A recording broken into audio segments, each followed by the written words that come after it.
r/NoSleep. As I sat in my train compartment, the conductor handed me a list of rules. I've taken night trains plenty of times before, but nothing quite like this. It was my first trip on the Crescent Night Express, a once luxurious train now known for its eerie midnight routes and low fares. As I stepped into my assigned compartment, the conductor handed me a neatly folded sheet of paper along with my ticket. "Please read these rules carefully," he said with an unsettling calm. "Failure to follow them might result in complications." I gave a nervous chuckle, expecting him to share in the humor, but he simply nodded and walked away, leaving me with the note in my growing unease. I slid into my seat, feeling the train hum to life beneath me. I unfolded the paper, revealing an ink-smudged set of handwritten rules. It read, "Rules for surviving this journey. Do not fall asleep during the first hour. If you feel sleepy, focus on the sound of the train wheels. It will help keep you awake. If you hear someone knock on your compartment door, ignore it. No one will need you during this part of the journey. During the second hour, you may hear laughter from the other compartments. Do not look out into the hallway. Pretend you're alone, and it will leave you alone. If you feel someone sit beside you, do not react. They're only curious. Act as though you can't feel them. When the lights flicker, close your eyes and count to 10. Whatever you do, do not open your eyes until the flickering stops. Around the third hour, a figure in a black coat may stand outside your compartment. If he knocks, ask him to leave politely. Do not let him in. If you see a child's face reflected in your window, ignore it. It's just looking. It will leave once it's done. When the train slows down, whatever you hear, stay in your seat. This is not your destination." At exactly 3:13 a.m., the conductor will make an announcement. Follow his instructions precisely. I read through the list twice, my heart racing with every new rule. I checked the time on my phone. 12:47 a.m. That meant I had only a few minutes until the first hour began. I brushed it off as some sort of hazing tradition for new passengers and tried to laugh it away, but I couldn't shake the chill that crept up my spine. The train lurched forward, and the lights in my compartment dimmed. I tried to get comfortable, listening to the rhythmic clattering of the wheels on the track, but my mind kept drifting back to that list. The rule about not falling asleep made me feel especially uneasy. I'd been exhausted all day, and sleepiness was already beginning to settle in. 20 minutes in, I caught myself nodding off and forced my eyes open, focusing on the steady sound of the wheels.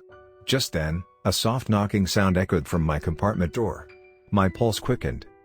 A woman's voice came from the other side. "Excuse me. Can I come in?" I remembered the rule, do not answer if someone knocks. The knocking grew louder, and the voice repeated, this time with a hint of desperation. "Please, I need help. Just let me in." I clenched my fists, staying silent, trying to ignore the persistent knocking. After a minute or so, the voice faded, and the knocking ceased. I let out a shaky breath, my heart pounding as I glanced at my phone. Only the first hour. The second hour crawled by, filled with strange echoes and distant laughter from the other compartments. I forced myself not to look out into the hallway, but the temptation grew with each laugh that drifted my way, a symphony of unsettling chuckles and murmurs. I stared at the seat in front of me, clinging to the silence within my own compartment. When the laughter finally faded, I felt a weight settle beside me on the seat. Cold air brushed against my arm, and though I dared not turn, I sensed something sitting there, watching me. My skin prickled, every instinct telling me to run. But I forced myself to remain still, gripping the edge of my seat, trying to pretend I was alone. Then, the lights began to flicker. I quickly closed my eyes, counting to 10 as instructed, my mind racing with fear. I counted slowly, feeling each second pass like an eternity, and when I reached 10, I opened my eyes. The lights had stabilized, but the weight beside me had vanished. I was alone again. I checked the time. 2:56 a.m. The third hour was close. At exactly 3 a.m., a shadow appeared outside my compartment door, a tall figure in a black coat, with a face hidden beneath a wide-brimmed hat. The shadow seemed to stretch, creeping across the floor, and I could feel its gaze piercing through the door, watching me. I held my breath as the figure raised a gloved hand and knocked. 3 slow, deliberate knocks echoed through the compartment. I remembered the rule, politely ask him to leave. "Please," I stammered, my voice trembling. "Please. Just leave." The shadow paused, then slowly moved down the hallway, vanishing from sight. I felt an overwhelming relief, but I knew the ordeal wasn't over yet. I glanced at the time, 3:13 a.m.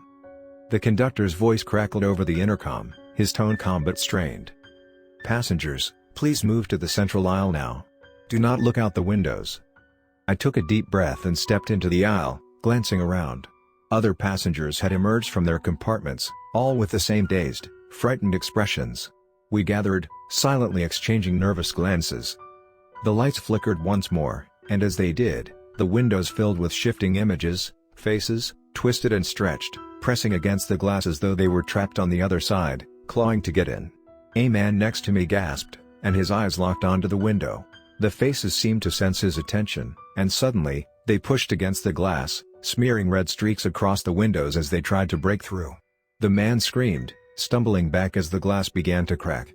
I grabbed his arm, pulling him away as the conductor barked a command over the intercom. "Do not look at the windows. Keep your eyes down." I dragged the man into the aisle, averting my gaze from the windows. The cracks in the glass sealed themselves, the faces fading as quickly as they'd appeared. The train slowed, and a soft, haunting voice whispered through the cabin. "This is your final stop." But I knew better. I remembered the rule: this is not your destination. The doors slid open, revealing a dense fog outside, swirling with shadows that moved unnaturally. A few passengers shuffled toward the exit, as if in a trance, their faces blank and lifeless. I stayed rooted in place, watching as they stepped into the fog and vanished from sight. The doors closed, and the train sped up again. The cabin was silent, but the fear still clung to us all, palpable in the air. After what felt like an eternity, the conductor announced our arrival. "Welcome to your destination. Please exit promptly." The doors slid open, and beyond them lay a brightly lit platform. No fog, no shadows, just a quiet, empty station. I stepped out, my legs shaking, and looked back at the train. The windows were pitch black, the faces and shadows gone. The doors closed, and the train pulled away, disappearing into the darkness of the tracks. As I watched it vanish, I couldn't help but feel an overwhelming relief, mixed with a lingering dread. As I watched the train disappear into the darkness, my hands still trembled. The cold air of the deserted platform seeped through my clothes, chilling me to the bone. Around me, the few other passengers seemed to be shaking off the same fear, glancing back and forth as if expecting another set of rules or warnings. I took a few steps toward the station exit, but something stopped me, a sound, faint but unmistakable. It was the same knocking I'd heard during the first hour of the ride, a soft but persistent tap tap tap that echoed through the empty station. I turned, but there was nothing behind me. Just the empty tracks, stretching into the darkness. Other passengers were shuffling toward the exit, their footsteps heavy and slow, but my legs wouldn't move. I was rooted in place, feeling as if I'd somehow stepped back into the train's grip. My heart pounded as I glanced around the platform, half expecting to see the shadowed figure in the black coat lingering somewhere. Then, just as quickly as it began, the knocking stopped. I took a shaky breath and forced myself to turn away from the tracks. As I did, I noticed a small figure standing at the edge of a platform, partially obscured by shadows. It looked like a child, a little girl with her face turned away. She stood so still, as if waiting for something. I felt an overwhelming urge to call out to her, to tell her it wasn't safe to stand there. But my voice caught in my throat, frozen by a feeling of dread that prickled across my skin. Without warning, the girl turned. Her face was pale and gaunt, her eyes hollow and black. She stared at me, unblinking, and in that moment, a thought surfaced in my mind, as clear as the rules I'd read earlier. Don't acknowledge her presence. Just keep walking. Ignoring every instinct, I turned back toward the exit and forced myself to keep moving, my footsteps echoing in the emptiness of the station. But even as I moved away, I could feel her gaze on my back, cold and heavy. The station felt like a maze as I made my way toward the exit. I passed rows of empty benches and flickering lights, each one casting eerie shadows that seemed to shift and breathe as I walked past. Just when I thought I was close to the exit, I found myself at another platform, identical to the one I had just left. I felt the panic rising in my chest. I turned in circles, looking for any sign or map, anything that might show me the way out. But the platforms were empty, stretching in both directions with no exit in sight. Then, I heard the conductor's voice, faint and distorted, as though coming from a great distance. "Passengers, please proceed to Platform 3 immediately." My hands clenched the strap of my bag. Platform 3 was back the way I had come, where I'd seen the little girl. I hesitated, torn between obeying the disembodied voice and running as far as I could in the opposite direction. But every instinct told me that staying still was just as dangerous as moving. With a deep breath, I turned and headed toward platform 3. As I approached, I saw that the little girl was gone, but the fog that had surrounded the train was beginning to creep back onto the platform, thick and suffocating. My steps slowed as I reached the edge of the platform, where a low, mechanical rumbling reverberated beneath my feet. Suddenly, the train reappeared, as if it had never left. The doors slid open, and a cold, empty wind swept out from within, chilling me to my core. The conductor stepped off, his face expressionless as he looked directly at me. "We have a special compartment for you now," he said softly, his voice void of any warmth. "It's best if you get back on." I took a step back, shaking my head. "I'm done with the ride." I got off. "I'm at my destination." The conductor tilted his head, his eyes narrowing.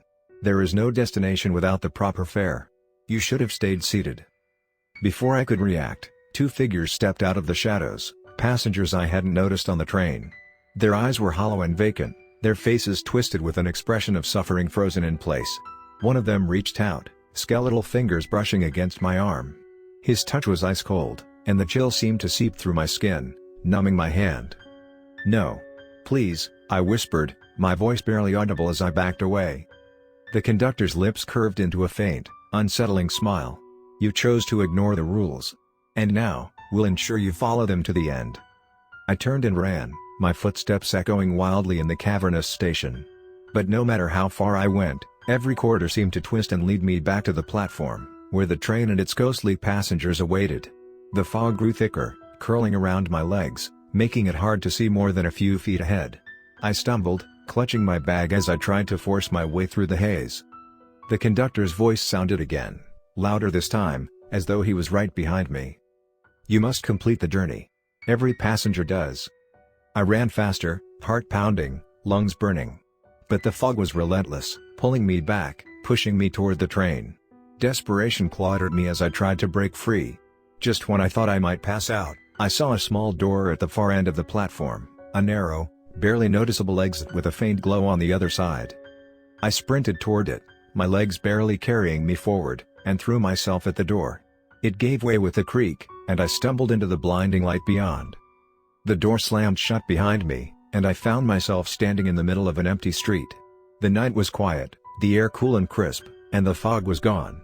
I looked around, breathing heavily, as if waiting for the world to reveal some hidden terror. But there was only silence.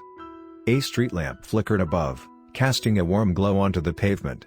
I checked the time on my phone, 3:45 a.m. Somehow, I had made it through the ordeal. I was free. Or so I thought. As I started walking down the street, I felt an odd weight in my pocket. I reached in and pulled out the same piece of paper the conductor had given me earlier, the ink-smudged list of rules. But this time, there was one new rule at the bottom, written in red ink.